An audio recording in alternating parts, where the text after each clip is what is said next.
I'm Charlie from CookingSecretsForMen.com, and since 2005, we've been sponsored by, well, no one. So this is the second installment of our interviewing and cooking with community leaders here in Milwaukee, and I'm very pleased to be joined with my good friend, Sadhna Lindvall. Sadhna, I think I've known you almost since we moved here, maybe 10 years or so. Yeah.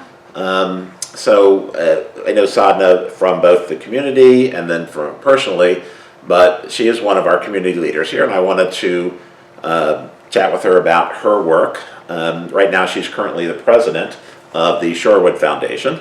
So Sadhna, why don't you tell us a little bit about the Shorewood Foundation and what they do, and if people want to get involved, how they do that. Absolutely. So the Shorewood Foundation is a community foundation in the village of Shorewood, where I live and where Charlie lived until very recently. So great community right by the lake, and it's a gorgeous area, but this foundation in particular really helps to support a lot of the great things that we do in the village of Shorewood. So programs and activities that help us celebrate our culture, help us connect people to resources and education opportunities, as well as sustain some of our green spaces and just that village charm that we love. It's a village of a mile radius, but lots of young families, lots of people who live and then return back to the community because they love it so much, and it's one of those walkable sidewalk areas. So things that we support as the foundation are things like the 4th of July celebration, the Shorewood Feast, which is a big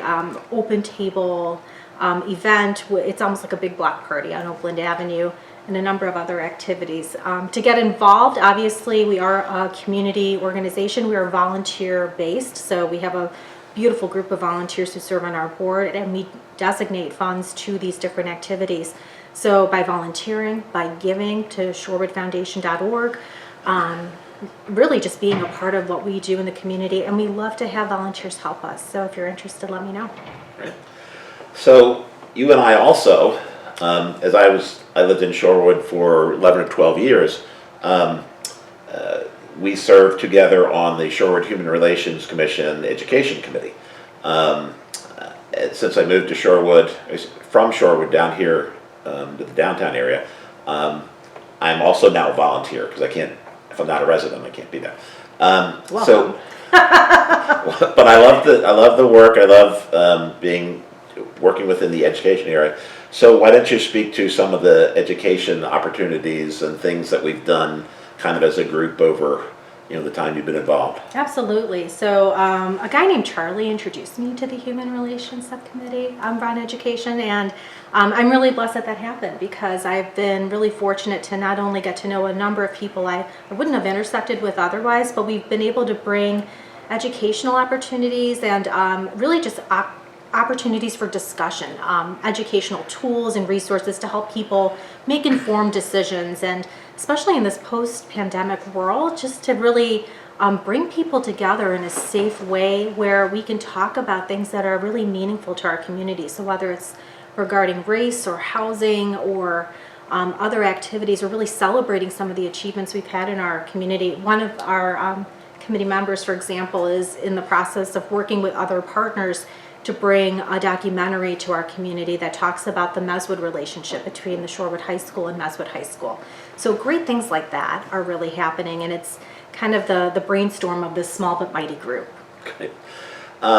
So I know you, as one of the people you're involved in a lot of different things in Milwaukee, but within the city, I know you do a lot of different things, but you also have a day job.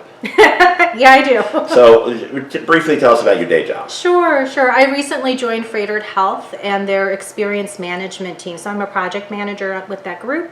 And I have the privilege of really sharing and building and leading programs that help to reshape our culture, to help educate folks, but to really touch that human experience throughout our systems, whether you're a patient, whether you're a caregiver, really making this an experience where people want to feel valued and want to feel heard. It's really exciting work, and I'm very, very blessed to help with it. So not only are you a volunteer in many different areas within the community, and you have a day job, you also have a beautiful family. And I know your husband, Scott, works in the building next door to where we live here. So tell us real briefly about your family. Sure. We also moved to Shorewood about 10 years ago, and my husband, who's an architect, is employed here in the Milwaukee area, right near Charlie's home. And I have a daughter who is 17 and a 13-year-old daughter, so 2 kids that we've raised over the last decade here in our community, and we have a dog named Elsie. Very nice.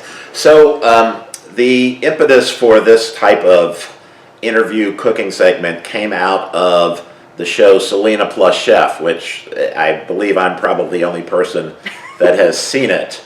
But Selena cooks with world famous chefs, and then towards the end they talk about their community work at foundations, nonprofits, charities that they work with. So I'm kind of turning that around a little bit. We're talking to community leaders here where I live in Milwaukee, and then we're going to cook something. So Sadhna, what are we cooking today? So we are going to make something that is very dear to my family called pastelillos. So I am by heritage Indian and Dominican, and this is a traditionally Dominican kind of appetizer. It's almost like a mini empanada, and in my family we make these for every holiday, every celebration. Everyone has a role, but because of my unique heritage, the product is a little bit more of a fusion than your typical pastelillos, so there's a little extra spice to it and some modifications to make it a little easier. So I hope you enjoy making this with me. Great.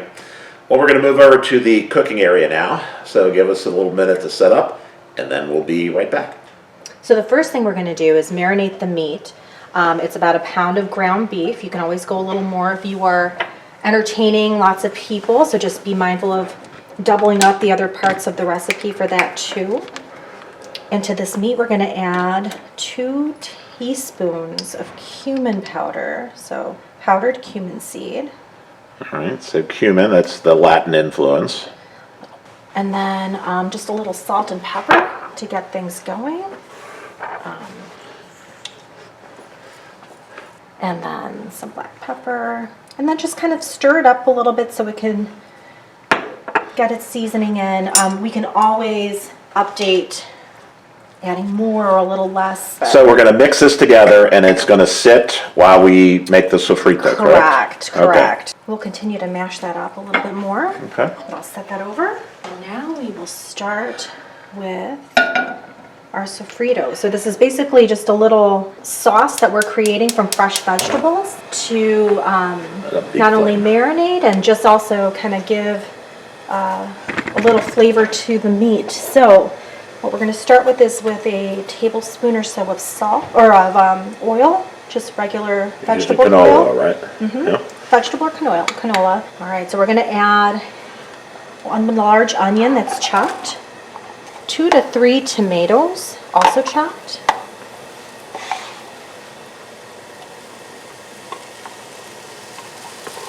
A little sizzle there. Yeah, it sounds lovely. They're lovely. And my family loves garlic, so you can never go wrong with a little extra garlic. If you're not into garlic, I'm Italian, so there's no such thing as too much garlic. Same in our family. And then last but not least, the chopped green pepper, which is, you can use regular, like bell pepper if you'd like, but in my family, because of this fusion piece, we like things a little spicy, so we use jalapenos. This is about 2 large jalapenos, so about like the half cup that you want to add in. And you can use serranos also, correct? You could use serranos, and again, that's more for the heat. If you take the seeds out, it's less spicy. My family likes the seeds in, but again, my Dominican family likes regular bell pepper. Well, I can tell you the sous chef did not put the seeds in. And so how long will this cook, Sadhna? So you want to put this on a medium heat for about a good 10 to 15 minutes. You can kind of smell the flavors, coming together. But you want this to kind of boil down or simmer down to more of a mushy, not quite a sauce, but just a little bit more of a wilted vegetable. We're going to be adding beef to it eventually, so that'll kind of make an additional sauce piece to it. And we'll drain it before we put them into the fillings of our pastelillos. Nice and wilted down. See, this is the kind of sofrito you want to mix in with the meat. So now we're going to transfer this to a bowl so we can cook our meat. All right, so we're going to let this cool a little bit too, but then put it back in with the meat, correct? Correct. Okay. And you don't have to wash your pan off because everything's gonna blend together in the pan ultimately. So what we'll do next is just add a little bit of extra oil, just another half or full teaspoon, and then we'll start browning the meat. Mm-hmm.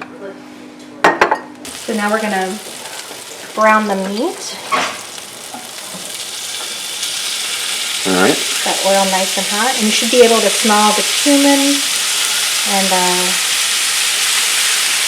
seasonings from the pan before. And this is just turning it into hamburger, so breaking it up into little pieces because we'll use this in our filling. So we're using these wonton wrappers. See, they're not real big, so that's why Sadhna was saying we have to make sure the pieces are broken up pretty well. Yep. All right, so the meat's coming together well. Mm-hmm. So you're going to put the sofrito back in this? Mm-hmm. And then we're going to let it kind of simmer together. So, you know, we're at a point where you probably could do that. So I'm going to go ahead and take that sofrito, add that in. It smells great. Thank you. One thing I missed that we can still add in is a little bit of soy sauce. So, little Kikkoman soy sauce, low sodium, never hurts. And you can see how there's like a little sauce already building in this. So, we may have to drain it just a little bit. You don't want to have too much liquid in the wontons because it'll splatter at you when you fry them, which is never fun. So, smells like this remind my family of holidays. So, something's happening if you smell this in my house. And if you have this extra liquid, we can try to just drain a little bit of it out into the sink. So one thing I typically do at this stage, I usually add my raisins to the mix. So this kind of mincemeat mixture has raisins with it. So we're going to add about a cup or 2 little boxes of raisins.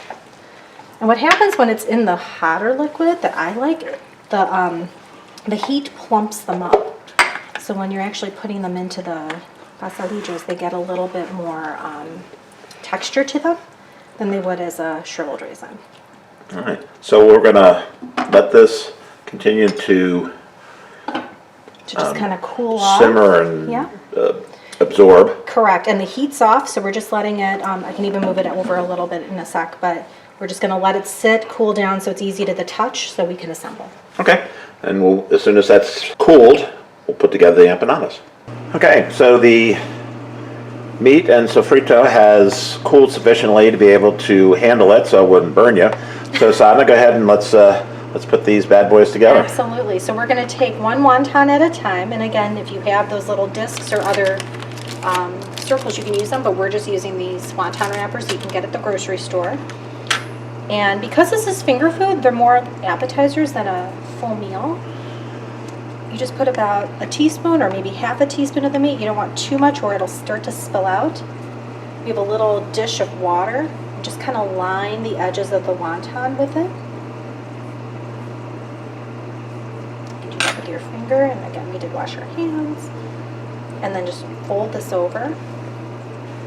And then you want to seal it. And what I typically do, and what our family does, is just kind of press it with a fork. Sometimes the fork punches through. If it does, it's okay. Just be mindful when you're frying. Okay. And then we set these aside. Mm-hmm. Just set them in a pan. I ran into, in the last 3 days, 2 people who know you well and said to say hello. First one was Erica Weber.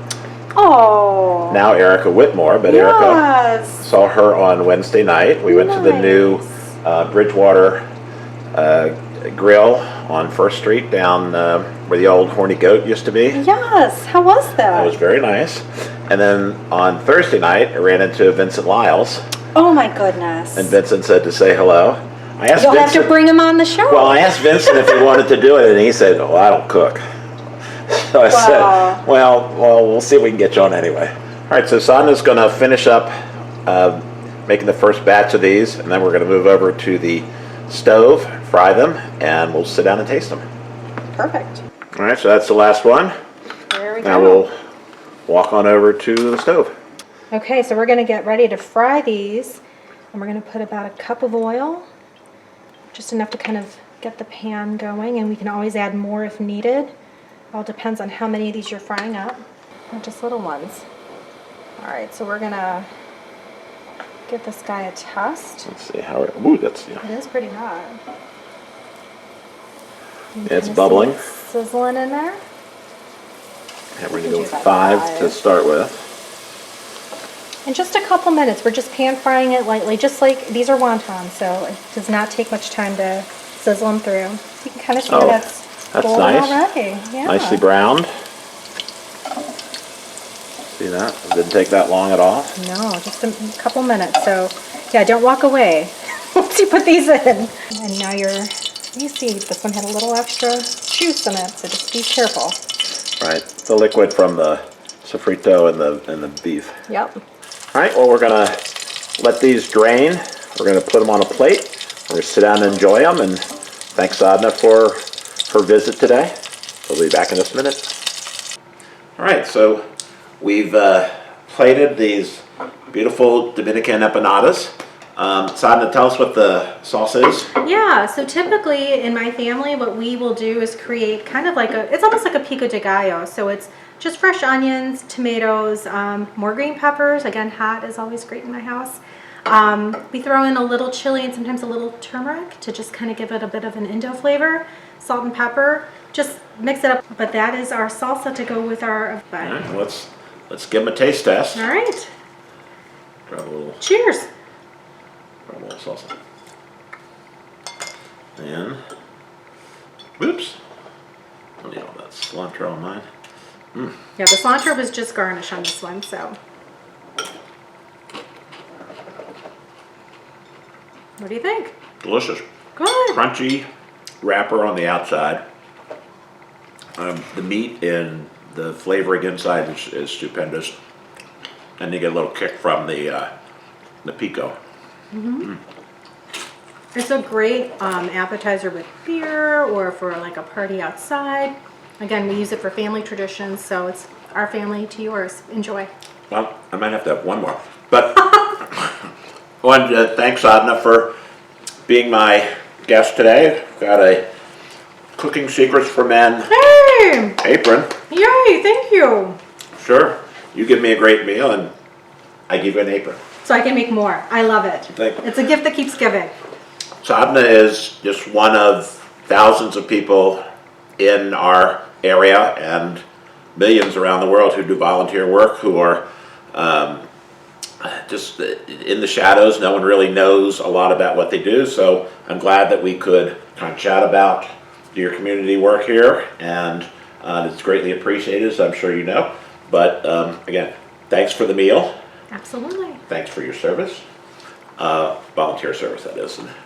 And to all you out there, hope you've enjoyed this little community leader interview cooking segment. Thanks, as always, for your support. Please like and subscribe. And as always, thanks for watching. Bon appetit.